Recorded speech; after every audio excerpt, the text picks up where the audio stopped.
We are reading from the 4th canto, 11th chapter. Swayambhuva Manu advises Dhruva Maharaj to stop fighting. We are reading text 6. Tanhanyamana avivikshaya guhyaka anagasaschitra rathena bhuri saha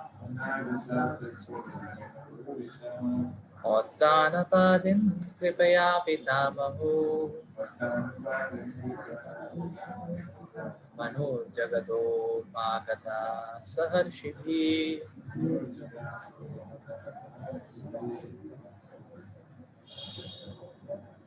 When Swayambhuva Manu saw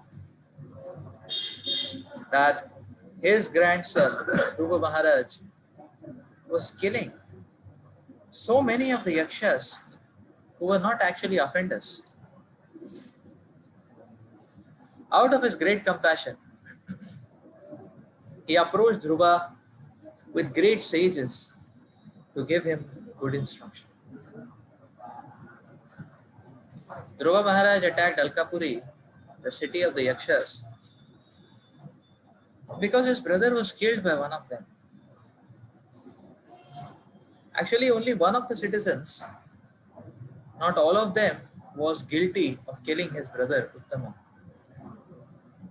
Dhruva Maharaj, of course, took a very serious step when his brother was killed by the yakshas. War was declared and the fighting was going on. This sometimes happens in present days also. For one man's fault, a whole state is sometimes attacked. This kind of wholesale attack is not approved by Manu, the father and the lawgiver of the human race. He therefore wanted to stop his grandson Dhruva from continuing to kill the Yaksha citizens who were not offenders.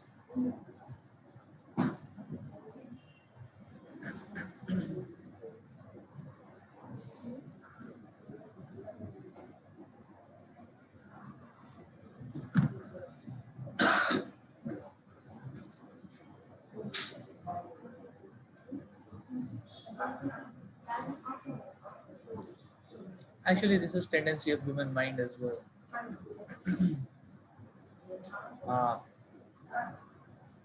That to actually enlarge a small crevice into and turn it into an entirely faulty setup. So to basically enlarge and zoom on a small fault and term the entire situation or the entire setup as faulty. This is human mentality. This is mental algorithms, or this is the tendency of the mind to do that. Here, so in general, if you follow mental algorithms for one small fault of a person, others may tag him completely to be a faultical for eternity. So this is actually human mentality. This is the mind. This is the mind.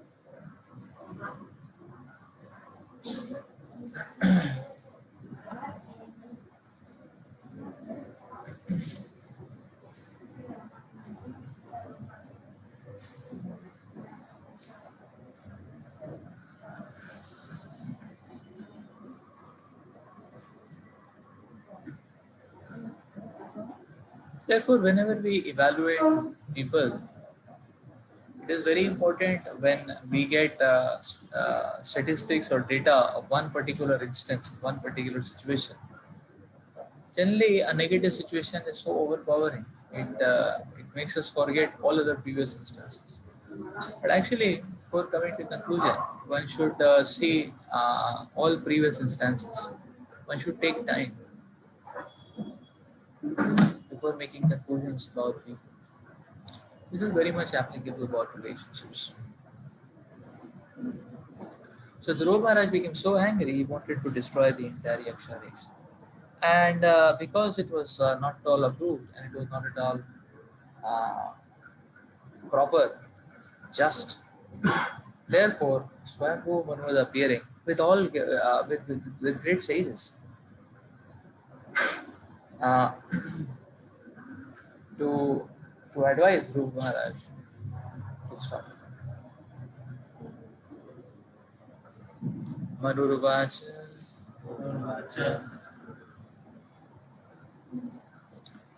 alam vaksati roshena namo dvarena papana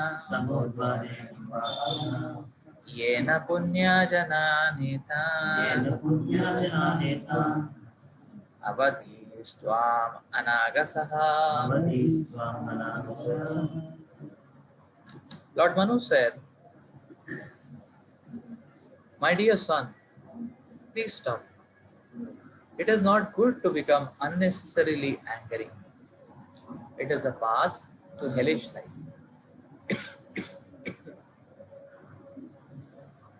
Now you are going beyond the limit by killing yakshas.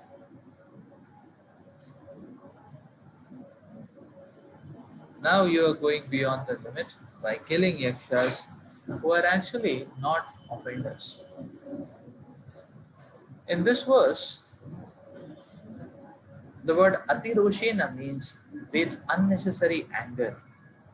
When Dhruva Maharaj went beyond the limits of necessary anger, his grandfather, Swayambhuva Manu, immediately came to protect him from further sinful action.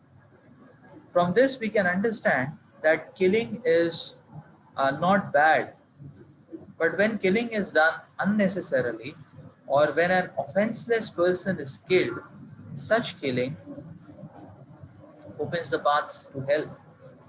Dhruva Maharaj was saved from such sinful action because he was a great devotee. A Kshatriya is allowed to kill only for the maintenance of law and order of the state. He is not allowed to kill or commit violence without reason. Violence is certainly a path leading to hellish condition of life, but it is also required for maintenance of law and order of the state. Here Lord Manu prohibited Dhruva Maharaj from killing the yakshas because only one of them was punishable for killing his brother Uttama. Not all of the yaksha citizens were punishable. We find in modern warfare, however, that attacks are made upon innocent citizens who are without fault. According to the law of Manu, such warfare is a most sinful activity.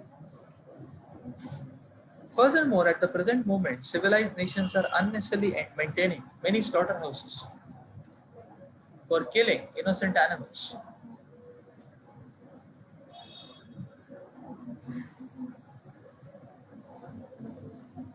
When a nation is attacked by its enemies, the wholesale slaughter of the citizens should be taken as a reaction to their own sinful activities.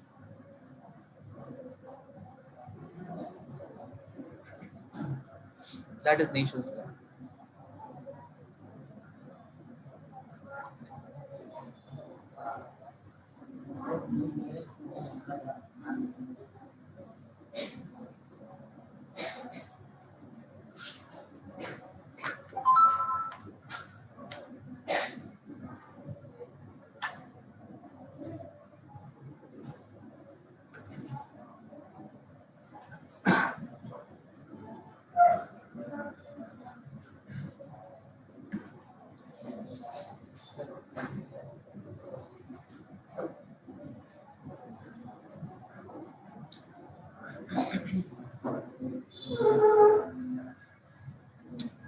For all practical purposes,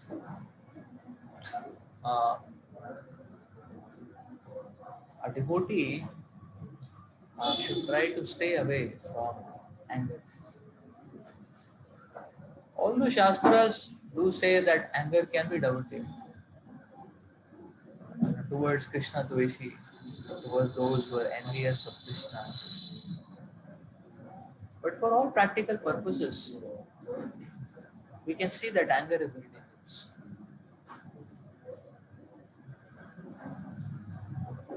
Here we are seeing the episode of Dhruva Maharaj being such an elevated devotee, but coming under the sway of anger, he's making such a big mistake of killing wholesale.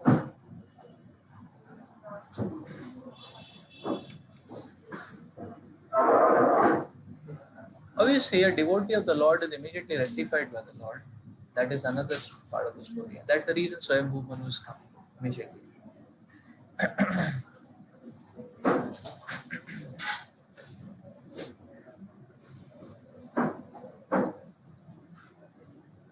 So here it says unnecessary anger is the path to hellish life. For all practical purposes, we can translate it as anger is the path to hellish life. It's as simple as that. When Mahabhagavats can get rid of, what to speak of heavily conditioned candidates like this.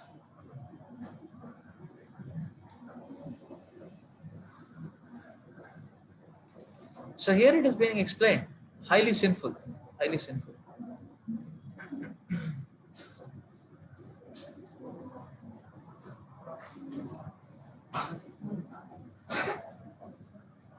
Generally, we will see that this is the normal state of affairs in the material world. That when a person gets victimized or abused, and similar words, uh, cheated, exploited, so on, then he comes under the foray of anger. Vengeance is nothing but anger, in other words. And then in the foray of anger, many times what happens is that one may not able to reach the person who incriminated or who was actually the doer behind the exploitation, but one may land up being harsh and cruel and vent out one's feelings on innocent candidates.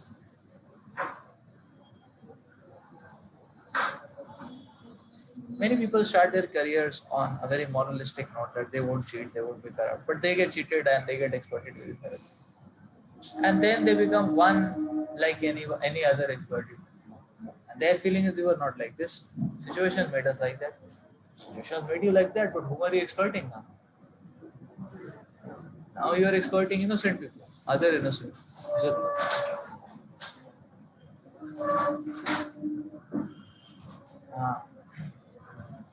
it's just conditioned mindset.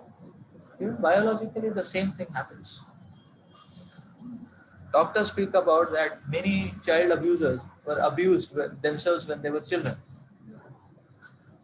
When a person himself got abused as a child, there is a very high probability that he lands up being a child abuser himself. This is something that Rishabh told us. He understood the whole affairs of this abuse and kind of things, uh, homosexuality kind of things. Doctors, experts in that. He told all of us. Now, what is the mindset behind this? Okay, I got cheated. Then there is burning, there are heart burns, and there is psychic problems, and there is some volcano inside. But what is the point in lashing out or unleashing that volcano on innocent people?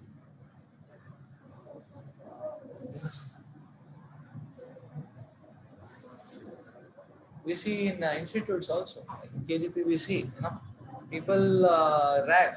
Why? Because you ask them, why are you ragging others? Ragging not good. You are torturing people, harassing them physically, mentally, everything. It's not good. And they say, no, we were also ragged, we will also rag.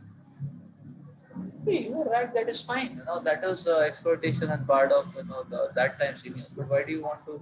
I mean, if you want to go and slap back those candidates, that you can do. But then why that same went up for innocent candidates? So we have to understand this is so actually we need to work on this. So if we are not conscious of this to catch this, what may happen is that generally when a person gets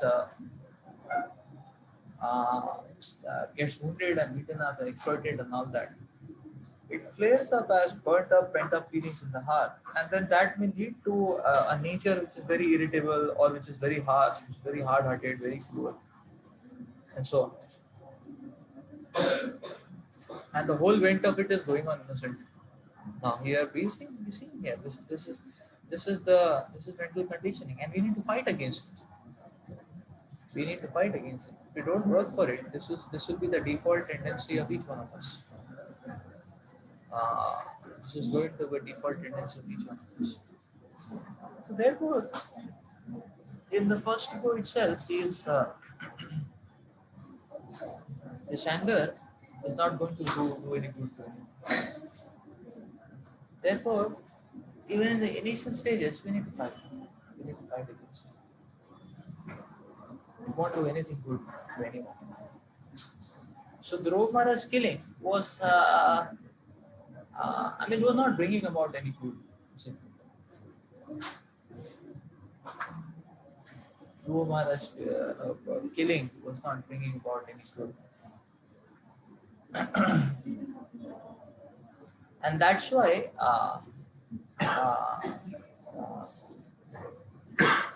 that's why that's why Swayambhu Manu stopped it. Otherwise, what is the point? So that's why Swayambhu Manu stopped it. Many Mahabhagos have been involved in fights. They are not stopped. Here the stopping is happening because it is not good actually. Obviously, because Dhruva Maharaj was such a devotee, the Lord immediately stopped him. Because he was such a devotee, the Lord actually compensated for the mistake. The Lord arranged compensation by giving spiritual credits to the people who were killed by Dhruva Maharaj arrows. That is another story. It's not that Dhruva Maharaj, because Dhruva Maharaj pure devotee, the arrows had power, then that means he can kill the whole civilization, everybody will go back to God. But that's not what the Lord wants. Okay, those who got killed in this time period, the Lord compensated by giving them spiritual credits. So compensated for Dhruva Maharaj's mistake, but it was a mistake, no doubt. Dhruva Maharaj committed a mistake, no doubt. So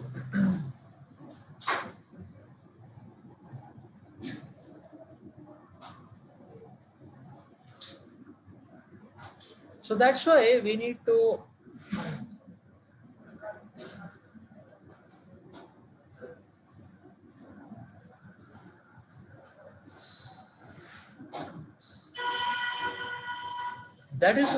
to be very careful with this. We need to be very careful with this. So we have to understand that the conditioned mind will always work in wrong trajectories. Let's not succumb to that. Let's not succumb to that.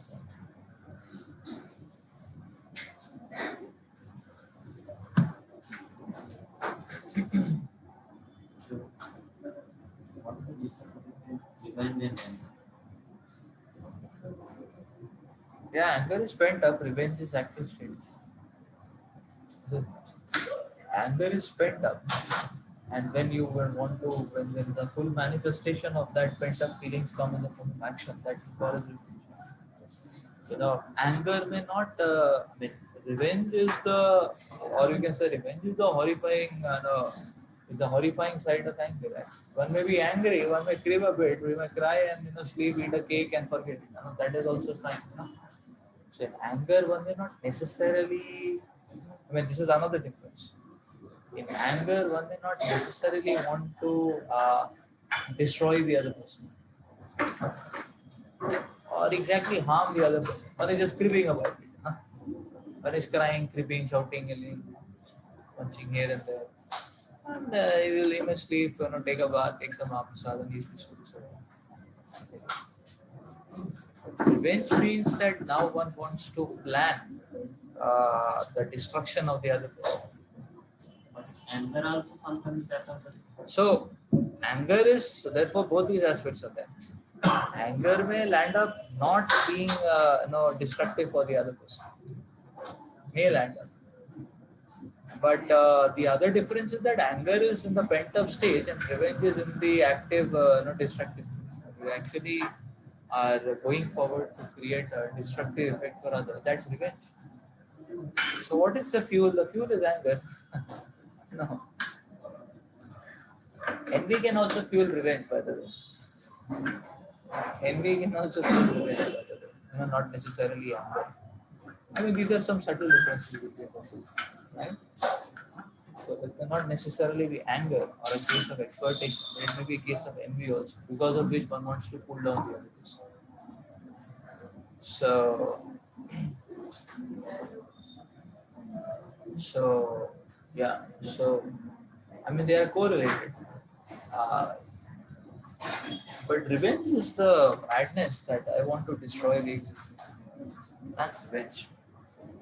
Uh, uh, when it is not to that extreme, we call it a In this case, it's revenge. In this case, yes, I mean, out of anger, he's taking revenge now. It's a full manifestation. That's what Sarvabhauma is coming to stop. He's taking revenge, but what is the magnitude of that revenge? He's destroying the whole race. He's destroying the whole race. This is very wholesale. And Prabhupada explains, according to the Manu Samhita, this is most sinful. This is most sinful, according to Manu Samhita. Such type of warfare, such type of activity is most sinful. And therefore,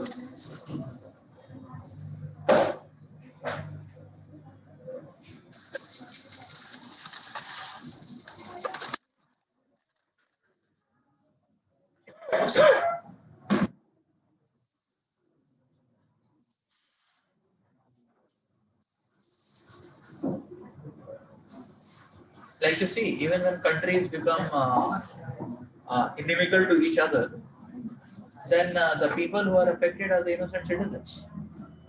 I mean, if you are so, or what is this drive of terrorism and all that, anti-government campaign, it is the innocent people who get affected.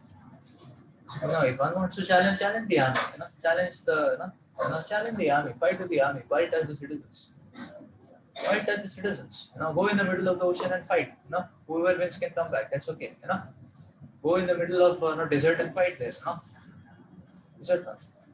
So, but that's not the drive which is taken. The drive goes towards the people who suffer are the innocent citizens. Even happen. Huh? Now also it happens. It is the innocent people who are spoiled. I mean, whose lives are spoiled. Now also it happens. And all world wars, wherever there has been wars, actually, it is the whole country which has got destroyed. Who's got destroyed? The citizens, actually. Who has suffered the most is the citizens. In all terrorism activities, who suffered the most is the citizens. In Kashmir, who is suffering the most? The citizens. Who is suffering the most? The citizens there. Is it not? Everywhere, wherever there is conflict, who suffers the most is the citizens. And that is what is most sinful, actually. So this is that cheap nature of the mind, which is being explained as most sinful. And we can understand. Dhruva Maharaj fell prey to that. What to say of anyone else.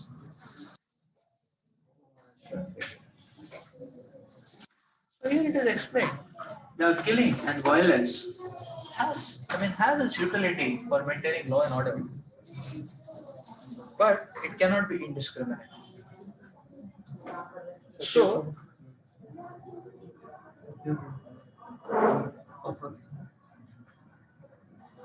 but it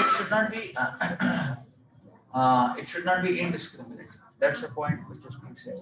So basically, aggressive nature, assertive nature, violence, punishment, capital punishments. All these things have a very limited utility.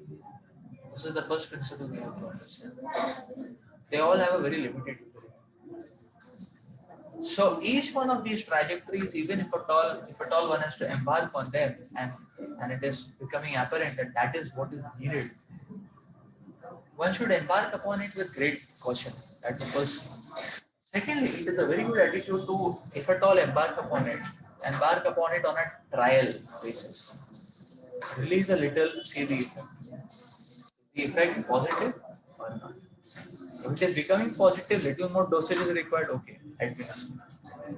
But if you see the effect is getting negative, better trace my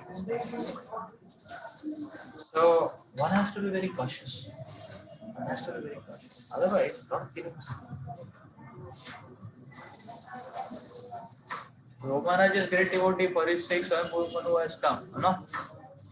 When we land into such a problem, nobody may come. We may commit the most simple activities, then no Yamadanda will come. No, then Maya's Danda will come later. No? So better be very careful. So Maharaj came immediately. Swayambhu Manu came. He accepted everything, got rectified. The people whom he killed were sent back for dead. They got completely purified. Everything. Our case, it will be a very simple affair. We have to pay a heavy toll. Tasmat pulochitam tata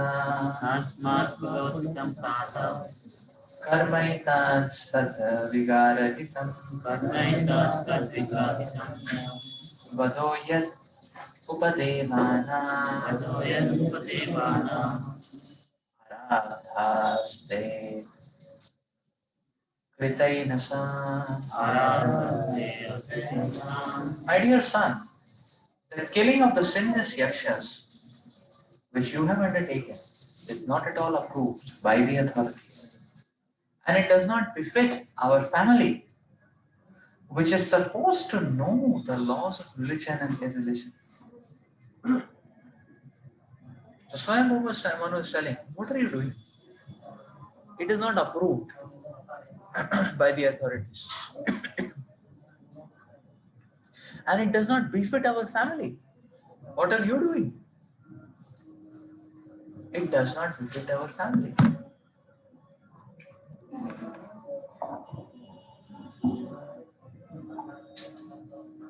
Like Charu Maharaj used to say, a devotee can never become angry. Devotee should never become angry. Charu Maharaj used to say.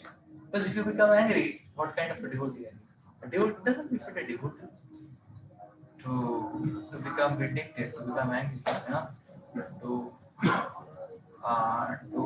to strike back at others, to do leg pulling, to politicking. Doesn't befit a devotee. What kind of devotee? Never be a kind.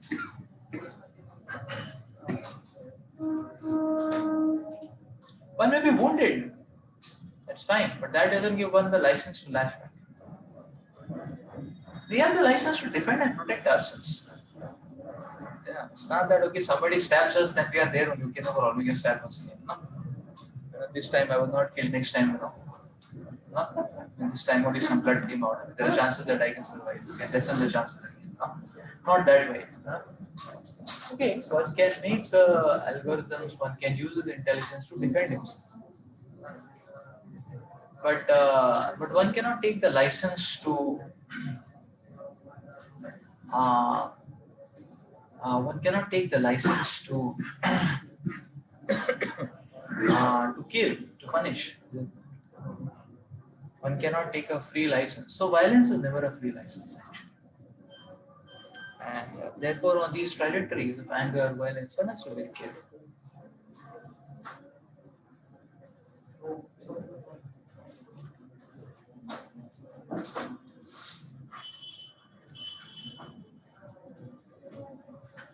So therefore,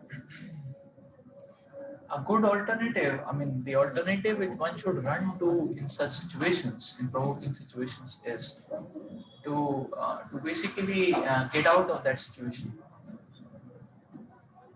and to put oneself or submerge oneself in a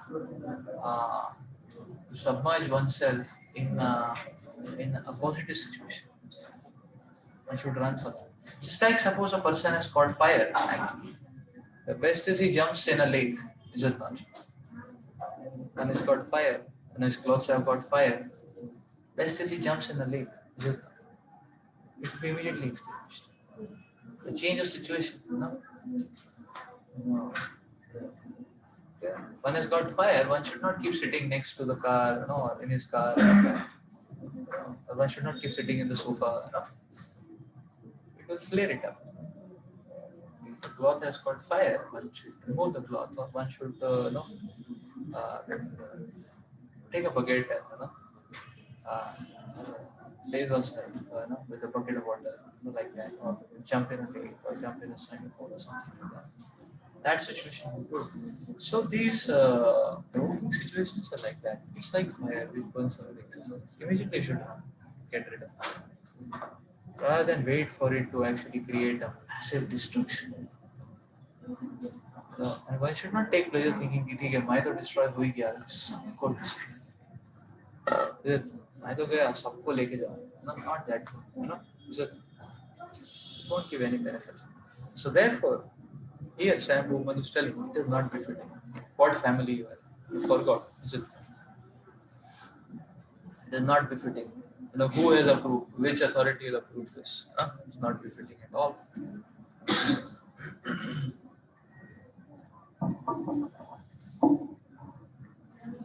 Nanva ekasya paradhena Sangat bahavo hata Bhartur Bhratur Vadavitaptena Dvayanga Bhratur Vatsala. My dear son, it has been proved that you are very much affectionate towards your brother and are greatly aggrieved at his being killed by the Yakshas. But just consider, for one Yaksha's offense, you have killed many others who are innocent.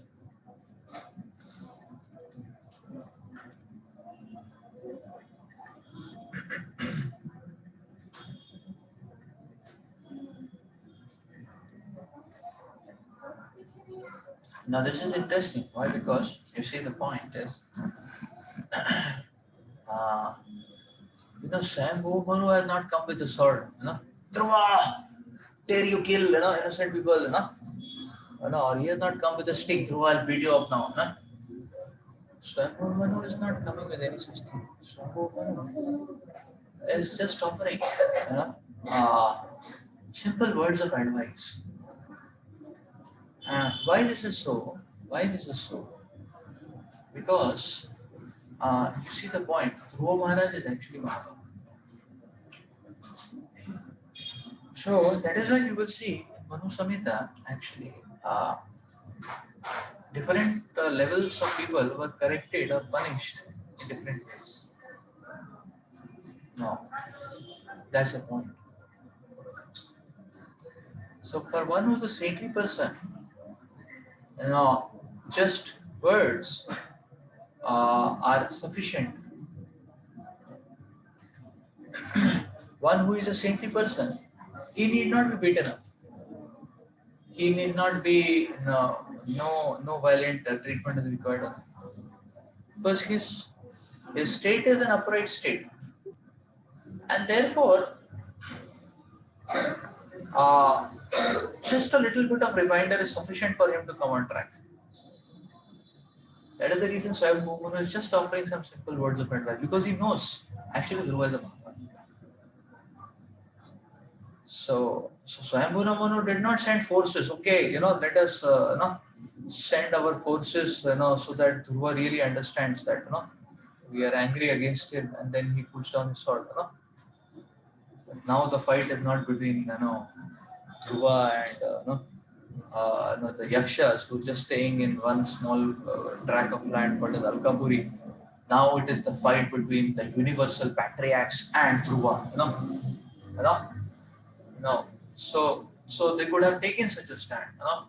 Swayam Bhumanu is universal patriarch. He would have called all the Prajapatis. They would have raised their armies, raised their flag. Okay, we create a world war, universal war. Not required. That's the point. That is the point. So this is interesting, is it not?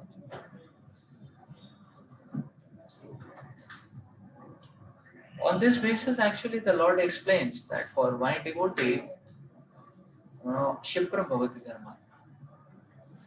Therefore, the Lord says, Sadhu Reva Samantapya. He's saying, my devotee commits a mistake, don't mind. I will take it. Very soon he'll set it right. So he doesn't require eye for eye, hand for hand. No, he doesn't require that. He can learn a lesson very easily because he is already upright, but he somehow felt trapped. So just a reminder is sufficient. For a Brahmana, few words are sufficient for him to take inventory of his own state of affairs. But for one in the mode of ignorance, even thrashing is not sufficient.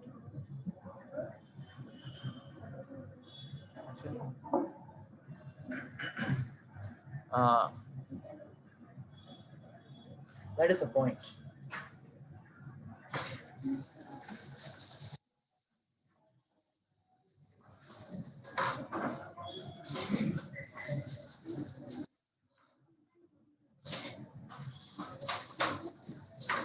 Nayam margo hi sadhuna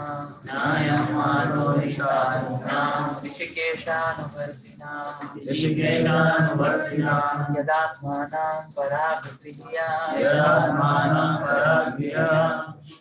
Pashubhatbhuta Vaishasam.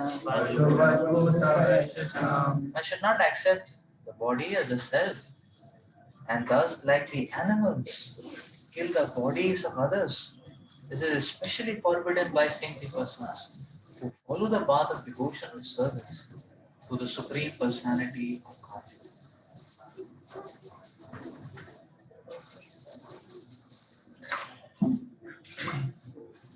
The word sadhuna, Rishikeshanuvartina are very significant. Sadhu means a saintly person. But who is a saintly person? A saintly person is he who follows the path of rendering service unto the Supreme Personality of Godhead, Rishikesha.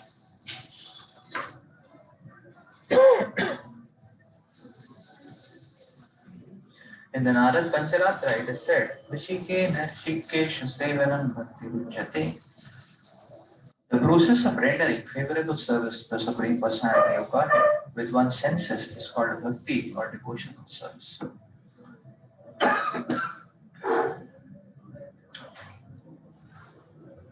Therefore, why should a person who is already engaged in the service of the Lord engage himself in personal sense gratification?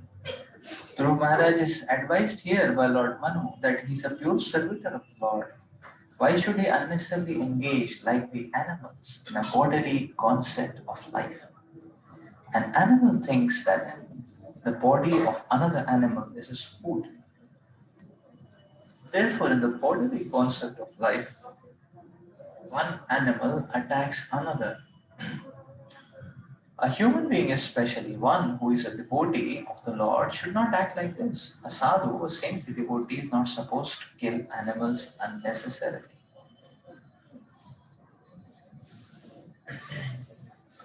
So, what is this whole game of violence, revenge, and all about? Swayam Manu is presenting. This is all bodily consciousness. What is revenge? What will one get by killing the body of the other person? He'll simply get the titillation of this body. That's all. Some people slaughter animals and kill them for the taste of the tongue. And what we may call as revenge may be actually killing for taste of the mind. That's all. It just gives a mental titillation. Okay, that fellow is finished. Just like the shows so common in movies. Oh, that fellow is finished. What do you get? If he's finished, right? What has it done to you? It just gives a taste. Okay, finished. Is that way?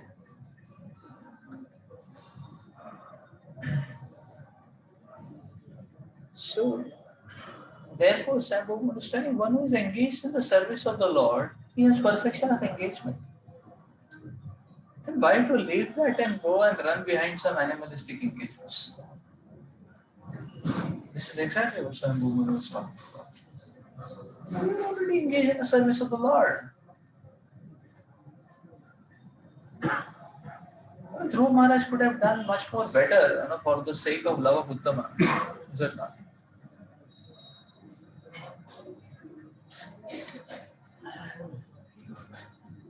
He could have chanted extra rounds. I mean, that would have been much more tangible than revenge, avenge, and all that. For Uttama, is it not?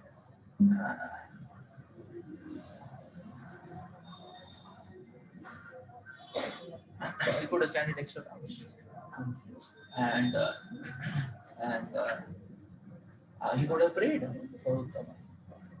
So rather than doing any such thing like that, Dhruva Maharaj is landing up now in doing such a cheap thing, animal activity. That's the point. He's doing such a cheap thing. He's doing animal activity. That's the point. And that's what Swayambhu is pointing out. What are you doing? You have better engagements. Then why? Why is this body game, body?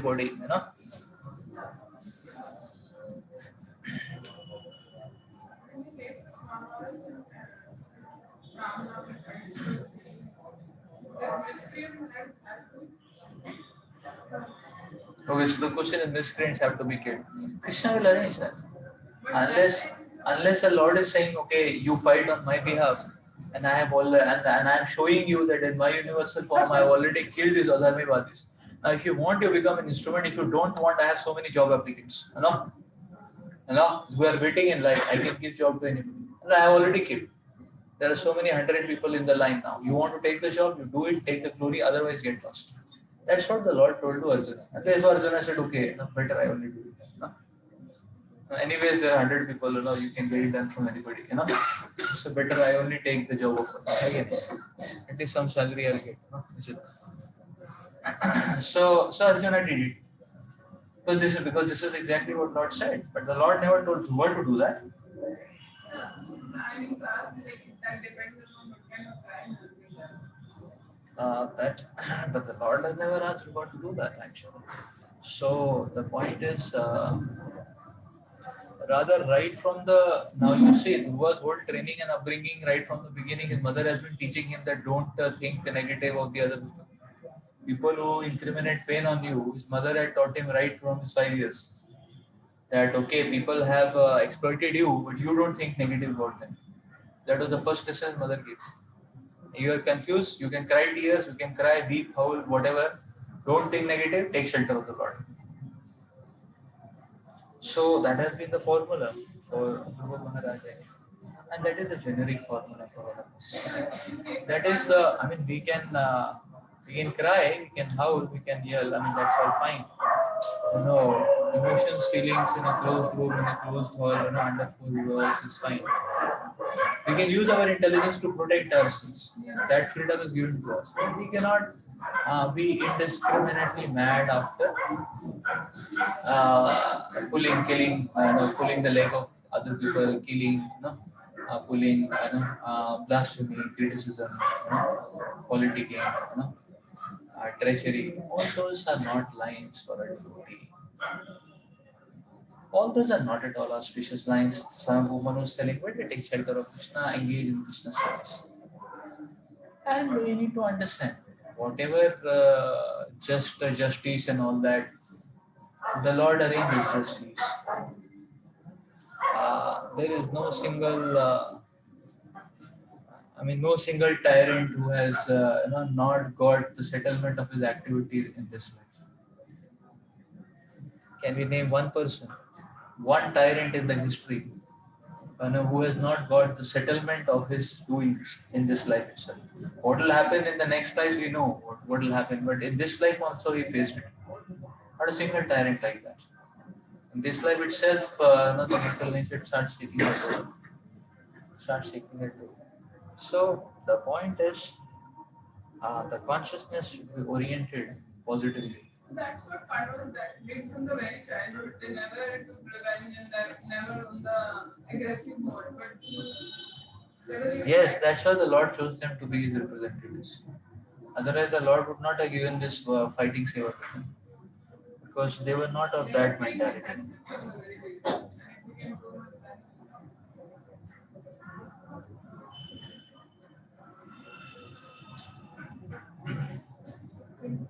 also the Maharaj Shiva, the kind of anger that was really seems to be Anji? the kind of anger that Guru Maharaj feeling upon devotees is kind Is of being? he was related to this anger. So it's that kind of feeling which he was this kind of has to be connected by service. What's that? That anger is not befitting Guru Maharaj. So that anger is a different kind of anger. Because he was connected by Swami Swami, so was did he get covered by material? Yeah, the Lord wants to teach the lesson that even a Mahabhagavad can get stirred off by anger. How dangerous is this anger? Therefore, how much we should be in the association of devotees, how much we should be ready to listen to others, how much we should not be stubborn, uh, and how much we should never plan, harm for others. No matter who we are, we can get stirred off. Dhruv Maharaj is a Mahabhagavad, got stirred off. Dhruv Maharaj is protected because he was a Mahabhagavad. We will not be protected. We will end up committing heinous sins and we'll have to pay for eternity for that. So that's the point. This only highlights the point that even a pure devotee can get stirred off. What to say of us? So that's all what it proves. That's all what it proves. For me, reconciling things like one goes back to the one goes back to the spiritual world and comes back, and also pure devotee that goes. Yeah, this is not a fall down. Like getting to Dhruv Maharaj's killing was not a fall down for Dhruv Maharaj. The Lord resurrected his activities immediately, and whoever were killed was sent back to Godhead. It has been explained. They got completely purified of the sinful reactions being touched by Dhruva's arrow. That is not Dhruva's potency, it's Krishna's compensation. It is basically Krishna's compensation, is it not? Otherwise, those yakshas, what did they deserve to get completely purified of all their sins? It is just because Dhruv Maharaj got sweat off. Now, the Lord compensated for it. That's exactly what it is. Otherwise, so this shows that these vices are very dangerous actually. So that goes to show, here we are understanding, the Lord is showing how alert we should be. How alert we should be. Even a Mahabhagavad can get swayed off. This material world is so dangerous. Nothing will happen to Mahabhagavad. He will temporarily get swayed off, resurrect himself, reinstate himself in service of the Lord. But when we allow ourselves to land up in any such trajectory, we will get eternally swayed off. So that flow, that negative flow will be so strong, we won't be able to come back on the main track. Therefore, we have to be very careful with this action. Therefore, we have to be very careful. Therefore, Bhakti Char Maharaj said, anger is not a good quality for a devotee, not meant for a devotee.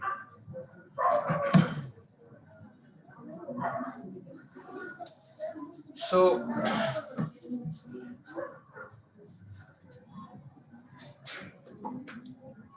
so a pure devotee is not God. A pure devotee can get overwhelmed. Krishna has shown that. But he gets resurrected. Therefore, we believe in state. We don't believe in transient spikes. Dhruva Maharaj got angry. Now you'll see immediately he will fold his hands. This is Dhruva. That's why he's pure devotee. Now, if suppose Dhruva would have been angry on Swambhu Manu also, he said, okay, if you come in between, I'll kill you also. That means, he's not Dhruva. That means he is kuch aur hai, some other breed, That means nahi hai bhakti, is it not? But Dhruva Maharaj is not like that. Immediately, Swambhu Manu has come in front. Dhruva Maharaj is going to put down his weapons, fold his hands, offer obeisances. And then Swambhu Manu will bless him. So, because he is pure devotee, he will immediately resurrect. So it's not that pure devotees cannot get momentarily swayed off. Krishna has shown this in many pastimes. Some people ask why Arjuna cried tears when his son was killed. Because he's a human being, he cried tears, like that. What to say of Arjuna? The Lord will also cry tears. So he got overwhelmed, but he cried tears. Next day again he was there for his service. Next day again he was there for his service. He didn't miss the next day's morning program. It is not that Shiva Thakur didn't cry tears when his son was, he was crying. But then he was there for Mahaprabhu's service. His son was dead inside. He was there for Mahaprabhu's service. Mahaprabhu dancing. Is it not? No. Shiva Thakur. So the point is that it's not a devotee is not affected, but he doesn't leave his service to Krishna. That's why he's a devotee. So we have to worry about the state. But these things show that these voices are so powerful, they can even shake Mahabharata. What to say of us? They completely destroy us, hold us. That's what we learn. That's what the Lord wants to teach us. So that's what the Lord wants to teach us here. Okay, so it's 8:30. We'll stop here. Continue again next week. Continue again our session discussions next week. We'll have our Bhagavatam meetings at 7:30 Wednesdays. Instead of 6 o'clock Wednesday, 7:30 Wednesdays. Hare Krishna. Granthana Srimad Bhagavatam ki Hare Krishna. That's why Manoj affected not.